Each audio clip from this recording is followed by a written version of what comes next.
Welcome, travelers. I'm Elizabeth Manoukian, and this is Genesis and the Lumenarians.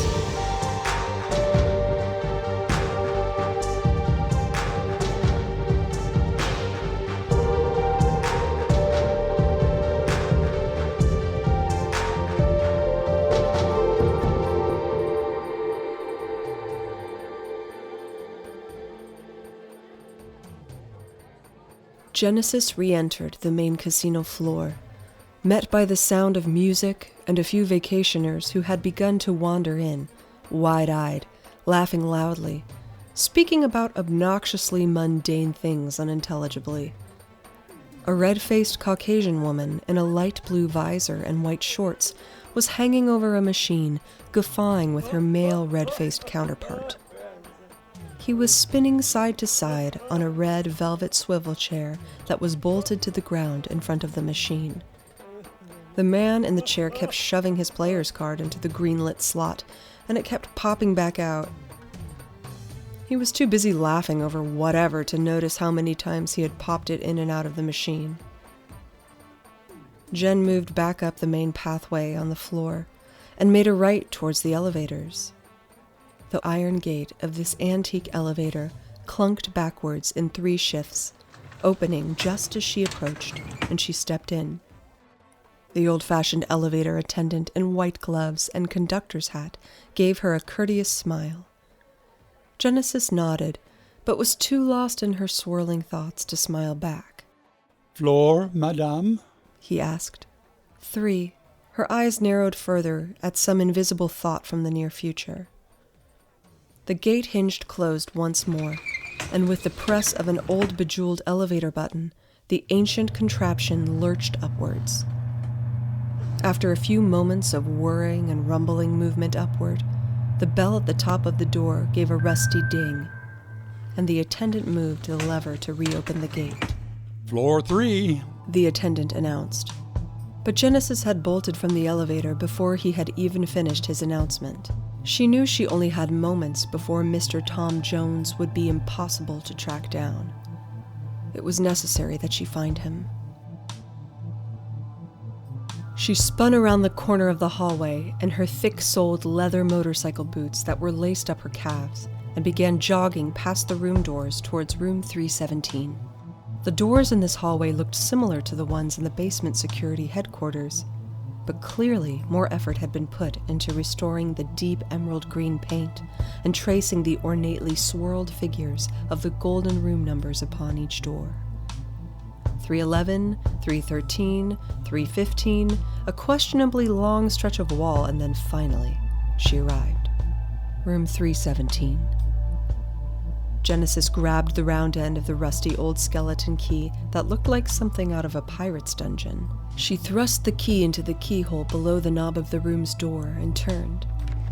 The lock mechanics clunked to the right, unlocking the door.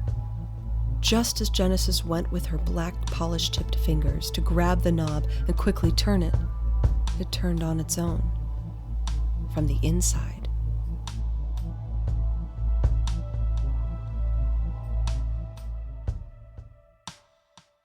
The door pulled inward, and the man with the gray hair and horn-rimmed glasses was in the doorway looking at Genesis with the flat, expecting but unemotional stare. He had changed his Lacoste polo shirt from salmon pink to a dark, vibrant purple, but still wore the Mr. Rogers zipped-up, slippers-on, coat-off hoodie over it. He looked her over. "So, here you are," he said, his impossibly dark eyes looking at her face, unblinking. It was hard to tell if he was angry or just strange.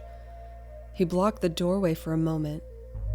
Genesis returned his look of flatness, but her eyes began to squint in inquiry. Suddenly she turned her glance to the key still poking out of the hole in the door that was now ajar. She pulled the key out, storing it in the front pocket of her black leather pants. He looked down at the lock silently, then looked back at her with an odd, playful expression on his face, checking her out with his eyes while making a high-pitched inward squeak with his pursed lips.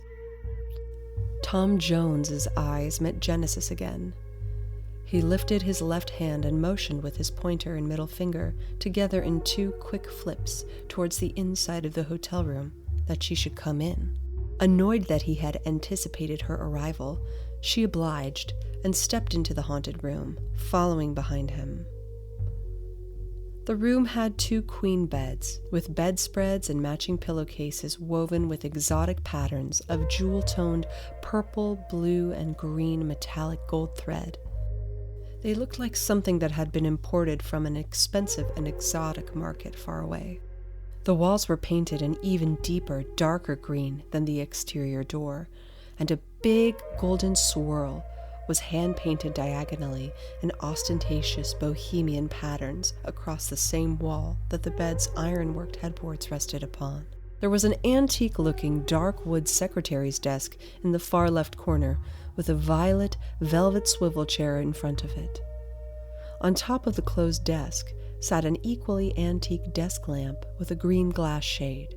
The only window in the room was an oversized sliding glass door in need of repair that led to a tiny half-balcony that was barred in just high enough so you could look out, but not jump, should you lose too much money at the casino below. There was a half view of the coastline stretching up towards the peninsula, and half a view of the decaying brick building across the alley outside the window. The deep gold blackout curtains that framed the glass door had been swept to either side, but the gossamer white underlying undercurtains were still closed, veiling the world of the Strand, beach, and wanderers that lie below. Without looking back, the gray-haired man motioned for Jen to have a seat on the bed closest to the front door. Jenny noticed the smell of tobacco and burnt sage as he moved past her and sat on the bed opposite of her, facing her squarely. He crossed his legs like a figure 4, exposing his gray and baby pink argyle socks underneath his khakis. He looked at his socks for a moment, following her gaze, before his eyes slowly lifted towards Genesis's pale face. She was leaning over, positioned to listen, her fingerless gloves clasped in front of her. A stagnant silence hung in the air.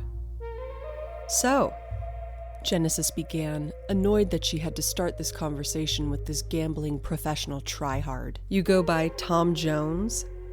What's new, Pussycat?" "No," he replied. "It's not unusual, actually," he stated matter-of-factly. "You know Genesis." "How the hell do you know my name?" She didn't take kindly to people being in her business. Genesis made a point of keeping a low profile, keeping to herself, her solitude, her 9 of stars, lady in the garden, happy lone wolf energy. Strangers knowing her name was quite unusual. Her dark eyes honed in on Jones like a laser beam. "And how dare you waltz in last night and nearly clean out my casino?" "Your casino?" He lifted his strong, peppered gray brows, amused and slightly perplexed. "I'm a regular here. The staff are like family to me, especially the owner. We're close." She looked down at the hardwood laminate next to her foot. "They called me here this morning because it seems you had an unusually lucky winning streak last night, and they called me to make sure that what you were doing last night didn't involve anything unsavory." Genesis looked back at Tom. "Unsavory," he repeated again. "Are you some sort of undercover agent? Or is this casino involved with some unsavory business itself that you are trying to protect here?" "Look, Tom," she said in a mocking tone, making air quotes with her fingers, aware that it was not his real name. "Here's what I think.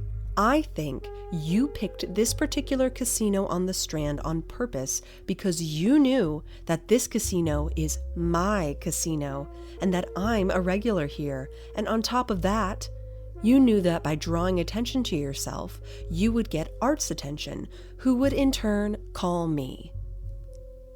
She looked at Tom, whose eyes were glazed over towards the golden swirls on the wall.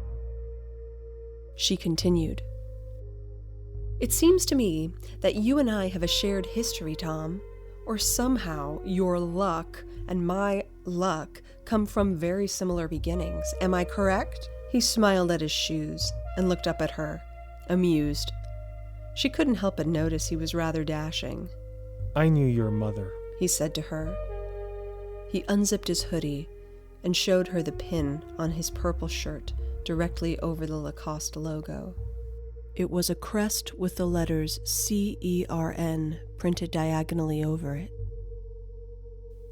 Genesis knew what this pin was.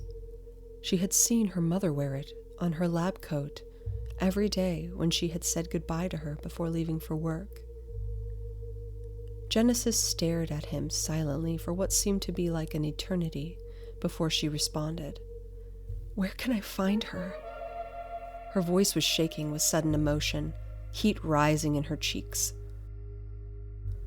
She looked at him. He nodded slowly. At that moment, his digital watch started screeching a high-pitched tone. He did not acknowledge this. This meeting has put the necessary pieces in place to set the series of events in motion that will lead you where you are destined to go, he said in a low tone over the incessant screeching of his watch. What do you mean? She exclaimed. Genesis, thoroughly confused, looked at Tom, grabbing her ears to block out the ever-increasing volume of the screech coming from his watch. The room began to jiggle, like there was something momentarily jammed in the gears of the world, and it was pushing against it to keep from moving forward. She thought in an instant that it may be an earthquake, and her heart began to race. It only took her a moment to realize that it wasn't the room that was jiggling, but her eyes' perception of the room. While the room all around him was moving in this strange jiggle, the man now standing at the center of her vision remained still. I'll see you soon, Genesis. His voice was quickly degrading. With that, the vibration of the room increased to a fever pitch, and the screeching of his watch's deafening volume wavered with vibrato. Jones had now frozen into a two-dimensional flat image, like a life-sized photograph cutout. This flat image of him began folding like paper, long ways on top of itself into thirds. When only the final third of the man's image remained visible, it flipped over and with a crumpling sound disappeared into some final fold of reality that was invisible to the human eye. The moment he disappeared from her sight, the screeching abruptly stopped. The jiggling vision of the hotel room slowed suddenly, making her feel motion sick.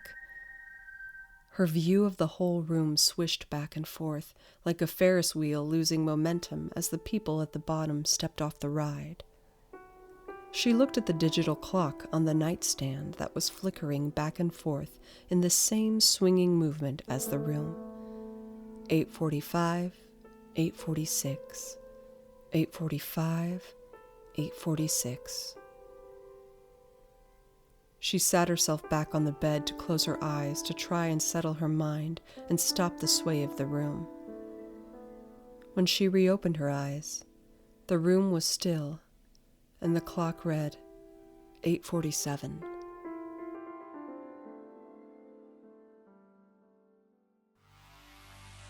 You've been listening to Genesis and the Lumenarians, an original podcast with story, music, and production by me, Elizabeth Manoukian.